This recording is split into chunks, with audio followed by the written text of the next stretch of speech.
Merci Jésus. Si la mer c'est de chêne, si le vent souffle fort, si la barque t'entraîne, n'aie pas peur de la mort.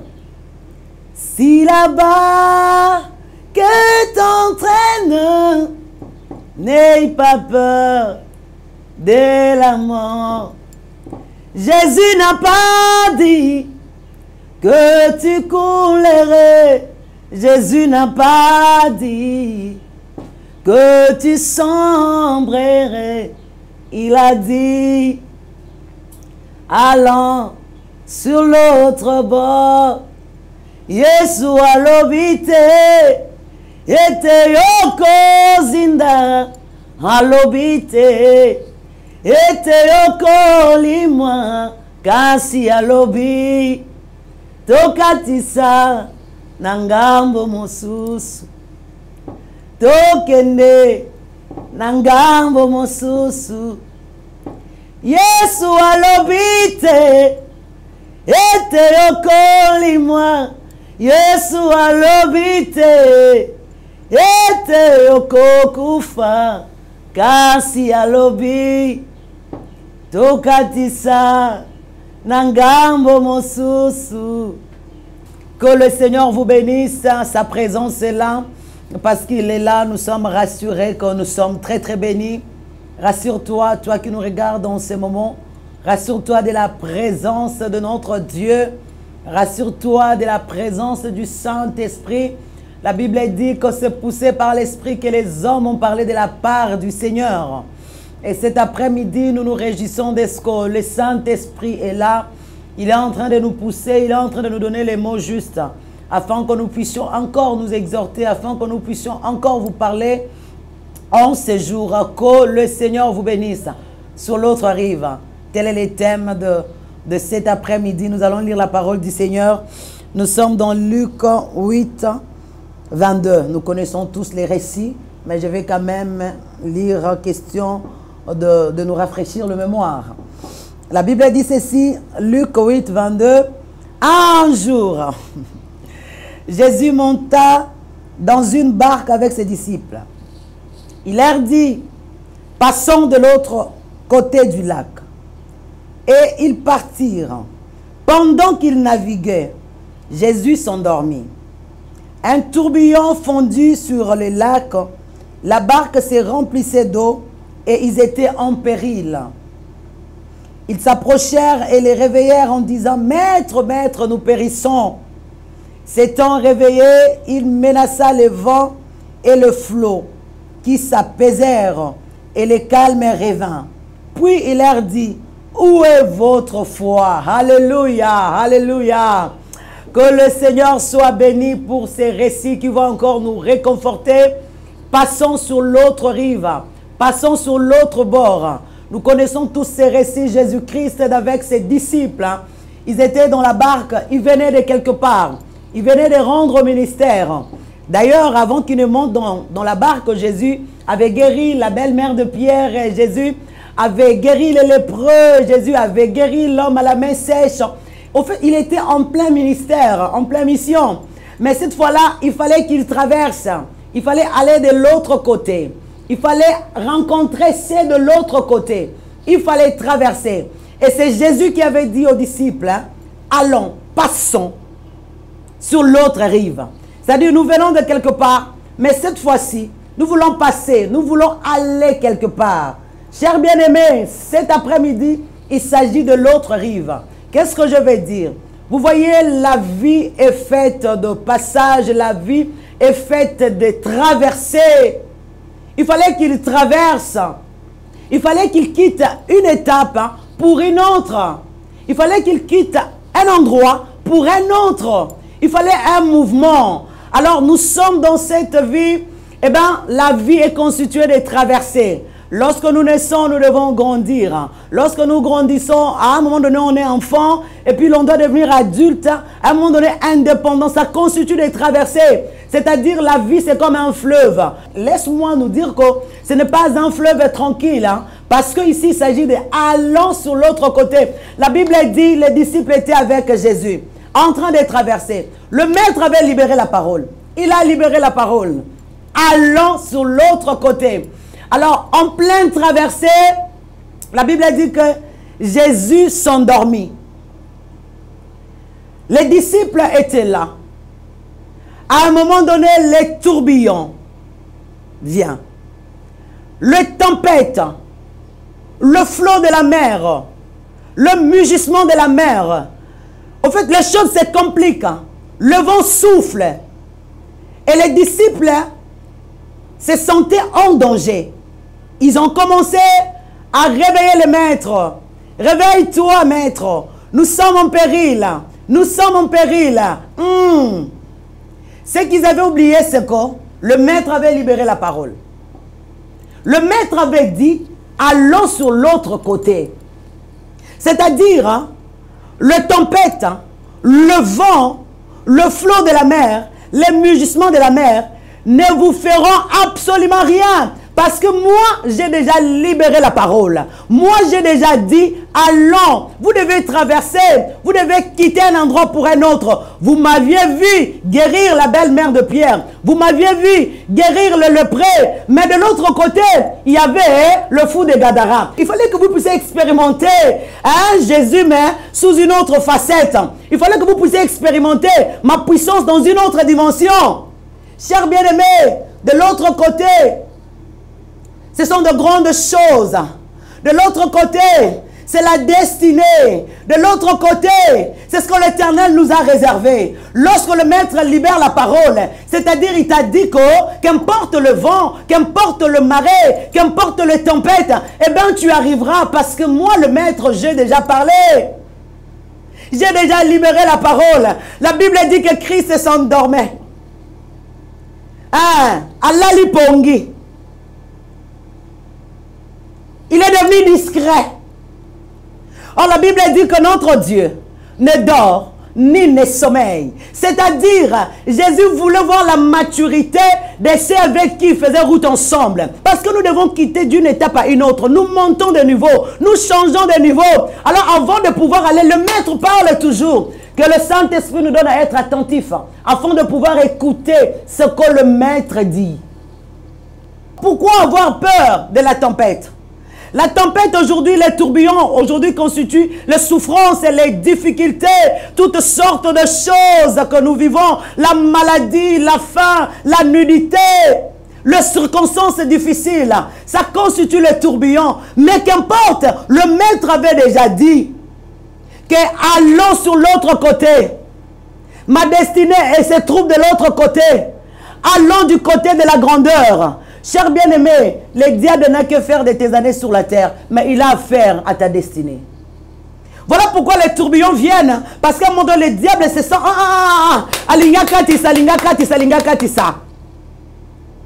ne faut pas oublier dorénavant ce que le maître t'a dit. Bien que tu fais traverser des temps difficiles, bien que tu peux traverser la maladie, tu peux traverser des situations très compliquées, cher bien-aimé, retiens bien la parole du maître. Le maître n'a pas dit que tu sombreras. Le maître n'a pas dit que tu couleras. Le maître a dit allons sur l'autre côté. Comme pour te dire j'ai déjà maîtrisé le vent. J'ai déjà maîtrisé les marais. J'ai maîtrisé les tempêtes. Eh bien tu vas traverser. La Bible dit que Jésus dormait. Pourquoi? Parce qu'à un moment donné il faisait confiance aux disciples. Ndekonangai, Yesu aloba. Il a dit, qu'est-ce qu'il a dit pour ta vie? Qu'est-ce qu'il a dit pour ta vie? Qu'est-ce qu'il a libéré comme parole? Eh bien, tu dois saisir la parole. Pourquoi on a tendance à oublier? Les disciples avaient oublié la parole du maître. Ils avaient oublié. Voilà pourquoi Christ ne pouvait que le gronder. Mais c'est moi, Jésus, qui vous ai parlé. Pourquoi vous voulez faire confiance? Vous voulez avoir peur? Alors que moi, j'ai déjà libéré la parole. Ce qui fait qu'à un moment donné, nous puissions faire cas de tempête, que nous ayons peur, c'est le fait d'oublier ce que le maître avait dit. Nous voulons des générations Abraham, où l'Éternel avait libéré la parole, que de toi sortira des nations. Par Isaac, je traiterai mon alliance, et ta postérité viendra d'Isaac. La Bible dit lors de l'épreuve d'Abraham, Abraham avait dit à ses serviteurs, restez ici, moi je monte avec le jeune homme, nous reviendrons. C'est-à-dire, l'Éternel n'a qu'à se chercher les sacrifices, parce qu'il m'avait dit que d'Isaac sortira ma postérité. Waouh! Le père de la foi, il n'a pas dit aux serviteurs que moi, Abraham, je reviendrai, je vais laisser Isaac chez son oncle. Le roi Isaac a Koufa. Je sais qu'Isaac ne mourra pas parce que l'Éternel l'avait dit. L'Éternel avait parlé que d'Isaac sortira ma postérité. Alors si aujourd'hui il veut m'éprouver, il veut me dire, donne-moi Isaac, c'est-à-dire, en tout cas, il est capable, il peut même doubler Isaac. Ah, il est capable. Il est capable. Il a dit, attendez-moi les serviteurs. Moi, je monte avec le jeune homme et nous reviendrons vers vous. Il était très confiant qu'il reviendra avec Isaac. Pourquoi? Parce que Abraham avait bien saisi la promesse de l'Éternel, avait bien saisi la parole de l'Éternel. Mais les disciples avaient oublié. Ils avaient oublié. Les souffrances de foi, les épreuves nous font oublier la parole du Seigneur. Que le Seigneur nous aide à pouvoir bien tenir la parole prononcée de la bouche du Maître. La Bible dit qu'il est fidèle et sa parole ne rentre lui sans pour autant qu'elle arrose et qu'elle produise des miracles. Alors que la parole n'a pas produit, alors que je ne suis pas arrivé sur l'autre bord. Qu'est-ce que les souffrances? Qu'est-ce que l'épreuve? Non, je garde foi. En réalité, Christ ne dormait pas. Il a fait le travail. Il a parlé. Maintenant, il te regarde. C'est comme il avait dit à Pierre, tu es Pierre, sur toi je battrai mon église. Eh bien, je te remets les clés, c'est que tu vas ouvrir. Il n'a pas dit que je te donnerai les clés et j'ouvrirai pour toi. Non, je t'ai donné les clés, eh bien, c'est à toi d'ouvrir. Je t'ai donné la parole, j'ai libéré. Eh bien, toi, tu n'as qu'à te servir de cette parole. Quand tu vois la tempête, tu dis, eh bien, la tempête, tu ne me feras rien parce que moi, j'arriverai sur l'autre bord. Le maître avait dit, ça constitue la clé. Le tourbillon est arrivé. Cher bien-aimé, Jésus-Christ était dans la barque. Je veux dire un enfant de Dieu. Ce n'est pas parce que tu as Jésus que les tempêtes ne viendront pas. Non, non, non. Ce n'est pas parce que tu es enfant de Dieu que les souffrances ne viendront pas. La Bible dit dans toutes ces choses, nous sommes plus que vainqueurs. Les épreuves nous aident à expérimenter, à oser la nouveauté. Ah, nous devons expérimenter de nouvelles choses. On a besoin de nouveautés. Ah. On a besoin de nouveautés. On a besoin que les capacités inexplorées en nous s'explosent. On a besoin de construire nos personnalités. Les épreuves nous aident à grandir, à ressortir notre vraie valeur. On reconnaît la valeur de l'or après avoir passé par le feu. Lorsque nous passons par le feu, c'est alors qu'on connaîtra que nous sommes enfants de Dieu, que nous sommes des adultes, que nous sommes des matures spirituels. Le feu nous aide. Les épreuves nous aident. Jusqu'à quand nous serons des hommes de peu de foi? Cher bien-aimé, tu n'as pas à pleurer. Moi, j'ai donné ma vie au Seigneur. Moi, j'ai décidé de suivre Jésus. Mais qu'est-ce que je suis en train de voir? Cela n'est pas le problème. Le problème est qu'est-ce que le Maître t'avait dit? Qu'est-ce dit la parole de Dieu? Il a dit qu'il ne t'abandonnera jamais. Il ne te délaissera jamais. Seigneur, moi j'ai donné ma vie à toi depuis ma jeunesse, mais je ne parviens pas à saisir la grossesse. Je ne parviens pas. Attends, la Bible a dit quoi? Dans sa maison, pas de femme stérile, pas de femme qui avorte. Toi, tu n'as qu'à saisir la parole du Maître. Ça constitue la clé, ça va ouvrir des portes. C'est à toi d'ouvrir. Il a crié sur les disciples, homme de peu de foi, il fallait utiliser ma parole. Et en plus de ça, je suis dans la barque. Est-ce que vous savez que je suis dans la barque? Est-ce que vous croyez que les tempêtes pourront m'emporter? Hey, quelle est cette tempête qui va emporter Jésus? Quel est ce vent qui va emporter Jésus? Aucun vent. Il fallait que les disciples dorment, qu'ils soient en train de voir si Jésus coulera. Parce que Jésus ne coulera jamais. Il ne serait jamais coulé et tous. Cher bien-aimé, tu es enfant de Dieu. Jésus est dans ta barque. Il est dans ta barque. Le vent viendra. Le tourbillon viendra. Le plus important, le Maître a dit, sur l'autre bord, nous sommes en train de traverser. Alors lorsque nous traversons, ça met mal à l'aise l'ennemi. Parce qu'il s'est dit, peut-être l'ennemi se disait, ces gens croiront toujours hein, à ce Jésus. C'est parce qu'on ne peut pas comprendre. Il a guéri les lépreux. Il a guéri. Il risque d'assister encore à la délivrance de fous de Gadara. Finalement, la renommée de ce Jésus, si ça croîtra au jour le jour. En tout cas, j'enverrai le vent. Cher bien-aimé, Jésus est le plus fort de tout. Il est le plus fort de tout. Sa parole est efficace et vivante. Lorsqu'il déclare, ça s'accomplit. Et ça s'accomplit certainement, cher bien-aimé. L'ennemi nous tente. Il y a le vent de l'ennemi. Pour ce cas, c'était l'ennemi. Parce que Christ avait crié silence. Nous savons Jésus avec son Père. Il lui rend toujours grâce. Mais pourquoi Christ avait crié silence? Il ne s'agit pas du vent venant du Père.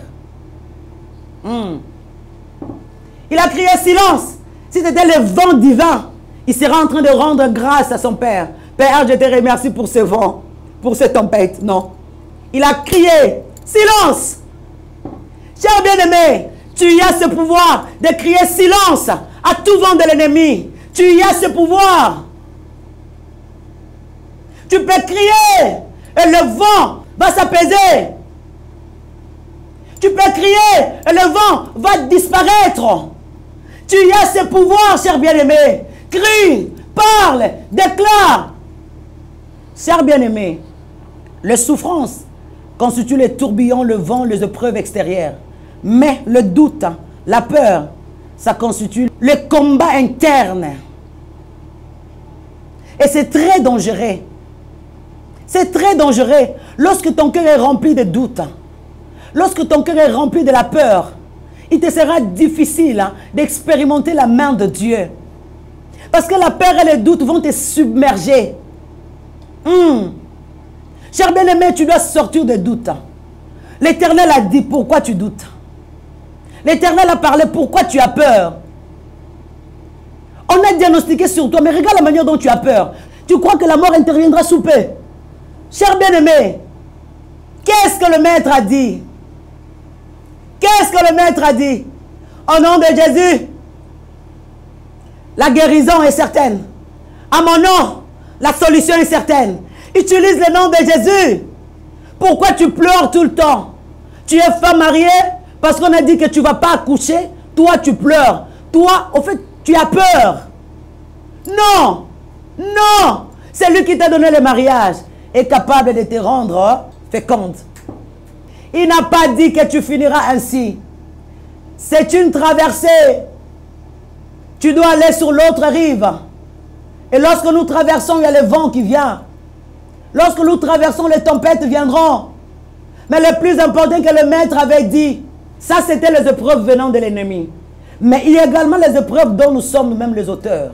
Chers bien-aimés, nous devons revoir notre marche. Nous devons recadrer nos tirs. Voyez l'histoire du fils prodigue. La Bible dit, lui-même s'était déconnecté de son père. Il a demandé son héritage. Akemusika, il était déconnecté. Les souffrances, ayez toutes sortes de vents. Au point où il mangeait du fourrage. Chers bien-aimés, des fois nous sommes nous-mêmes les auteurs de nos malheurs, de nos tourbillons. Lorsque nous nous déconnectons de la source, lorsque nous pratiquons le péché, eh bien ça ouvre la porte à l'ennemi.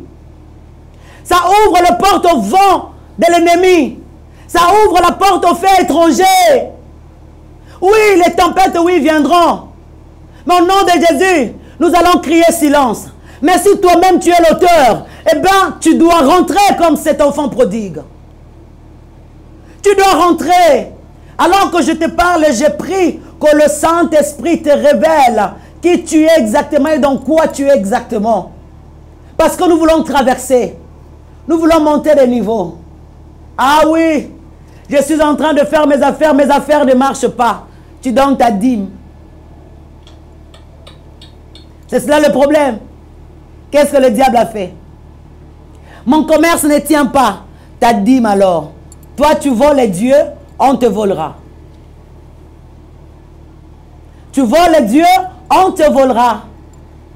Quel genre de vie tu mènes? Tu es jeune fille, tu te pavanes partout. Eh bien, lorsque l'ennemi viendra, qu'est-ce que Satan, à un moment donné, le diable s'étonne. Il se dit, mais qu'est-ce que moi je fais? Je n'y suis pour rien. C'est ta marche. La Bible dit que Dieu ne nous éprouve jamais au-delà de nos forces. Mais d'où vient le fait que toi, tu trouves à ce que l'épreuve te surpasse en force? Chers bien-aimés, nous devons revoir notre marche. Les tempêtes, oui, les tempêtes viendront. Mais ne sois pas l'auteur de ces tempêtes. Que ta marche n'en soit pas l'auteur. Veillons à notre façon de marcher. Nous nous sommes déconnectés de la source. Nous nous sommes déconnectés du Père. C'est tout à fait normal que le tourbillon vienne. C'est tout à fait normal que le vent vienne. Alors qu'est-ce qu'il faut faire? Il faut rentrer. Parce que toi, tu dois traverser. Il y a une destinée meilleure devant de toi. Les diables contre ta destinée. Toi-même, quand tu accomplis ce libé binayote, ne sois pas contre ta destinée. Une fois tombé, tu dois te relever, cher bien-aimé. Tu dois te relever. Avant d'accuser les sorciers, toi-même regarde à ta marche. Avant d'accuser Satan, regarde à ta marche. Ce jour, nous ne faisons qu'accuser Satan. Ah, je suis combattu. Ah, je suis combattu. Le diable n'a ni part ni l'eau dans nos vies. Christ l'a vaincu à la croix. Nous sommes auteurs de nos épreuves. C'est nous-mêmes qui ouvrons la porte à l'ennemi. Nous devons fermer les portes, chers bien-aimés. Fermons les portes, chers bien-aimés. Que notre marche honore le Seigneur. Honore le Seigneur. Dieu également nous éprouve. Mais lorsque Dieu nous éprouve, c'est pour glorifier son nom. C'est pour manifester sa gloire. C'est pour manifester sa puissance. Vous voyez avec Isaac, Abraham a dit à la montagne de l'Éternel, il sera pourvu. Il a pourvu. Ah, Abraham l'a appelé Jéhovah Jireh. Il a glorifié son nom. Il a glorifié son nom. Si toi-même tu fais de l'introspection et le Saint-Esprit t'aide à reconnaître que tu es dans le mal, tu demandes pardon. Si tu te reconnais pour rien, ta foi est au beau fixe. Eh bien, cher bien-aimé, si c'est l'ennemi, use du pouvoir que Dieu t'a donné, saisis la parole. Si c'est l'Éternel, bénis son nom, parce qu'il veut se glorifier au travers de toi. Et, cher bien-aimé, rentrons. Les disciples avaient peu de foi, mais ils avaient crié. Crie à l'Éternel. Crie à Jésus. Dis Jésus, nous concaté. Jésus, il va sortir de son lieu secret. Il va se réveiller. Tu peux réveiller Jésus en demandant pardon. Pardonne-moi Jésus. Réveille-toi ton pardon. Ton secours. Crie. Il va se réveiller. Il veut que nous puissions être des hommes et des femmes de foi. Il veut que nous puissions être des hommes et des femmes matures. Galates 4:1 nous dit, aussi longtemps que l'héritier va demeurer enfant, il ne diffère en rien d'un esclave. C'est-à-dire, tout est à toi, mais tu ne sais en jouir parce que tu es bébé spirituel, parce que tu n'as pas la parole, parce que tu n'as pas la connaissance. À un moment donné, nous prenons la parole de médecin comme un évangile. Le médecin avait dit, pourquoi ne pas prendre la parole de Dieu? Pourquoi ne pas accepter la parole de Dieu avec toute humilité et marcher d'après la parole? Ah, nous, dans notre famille, Coco avait dit, oncle avait dit, ce n'est pas la parole d'évangile. Mais pourquoi ne pas mémoriser la parole de Dieu? Pourquoi ne pas saisir la parole de Dieu et marcher d'après cette parole? Chers bien-aimés, lorsque Jésus dit, ça s'accomplira. Qu'importe le vent, qu'importe le marée, nous devons traverser. Réjouis-toi toi qui passes par des épreuves. La Bible dit, le souffrance des temps présents en tout cas ne saurait être comparé à la gloire à venir. C'est-à-dire ta destinée est tellement glorieuse. Ta destinée est tellement glorieuse. Voilà pourquoi ça met mal à l'aise l'ennemi. Ça les met mal à l'aise. Parce que toi, tu dois expérimenter de nouvelles choses. Tu dois expérimenter de nouvelles choses. Les diables combattent ta destinée. Il veut que tu fasses du surplace. Il veut que tu fasses du surplace. Parce qu'on est appelé à traverser. Qu'importe le vent, nous allons traverser. Juste de l'autre côté. Nous allons traverser. Que l'Éternel nous bénisse. Il n'a pas dit que tu couleras. Christ a apaisé la tempête. Christ a apaisé la tempête. J'ai pris que tes épreuves soient apaisées dans le nom de Jésus. Ah, que tes épreuves soient apaisées, que les tempêtes de ta vie soient apaisées dans le nom de Jésus. Dans le nom de Jésus. Cher bien-aimé, ne pleure pas. Reste connecté à la source. Reste connecté parce que la gloire à venir est tellement grande. Ta destinée est tellement glorieuse. Sur l'autre côté, sur l'autre côté, nouvelle expérimentation de la puissance divine. Sur l'autre côté, le mariage heureux. Sur l'autre côté, ma fiancée n'a pas parce qu'il voit la paix que tu auras avec ses maris, avec cette femme. Eh bien, toi, il ne faut pas lâcher prise.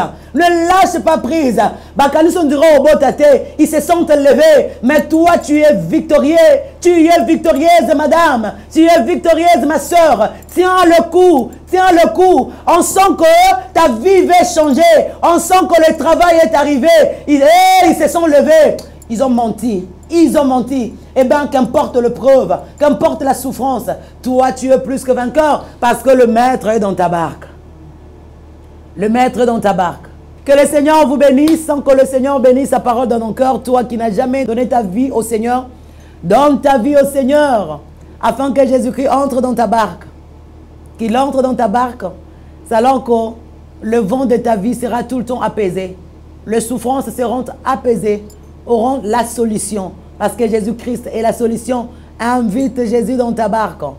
Et s'il est dans ta barque, ne crois pas qu'il dort. Il a parlé, il te fait confiance. Utilise les clés qu'il t'a données afin que tu réussisses et que son nom soit glorifié. Que l'Éternel vous bénisse. Nous sommes sa femme. Nous sommes sauvés, affermis pour la mission. Le numéro de contact, c'est le plus 243 89 99 60 480.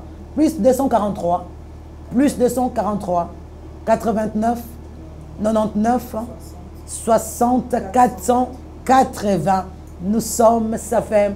Nous sommes sauvés, affermis pour la mission. Que l'Éternel vous bénisse.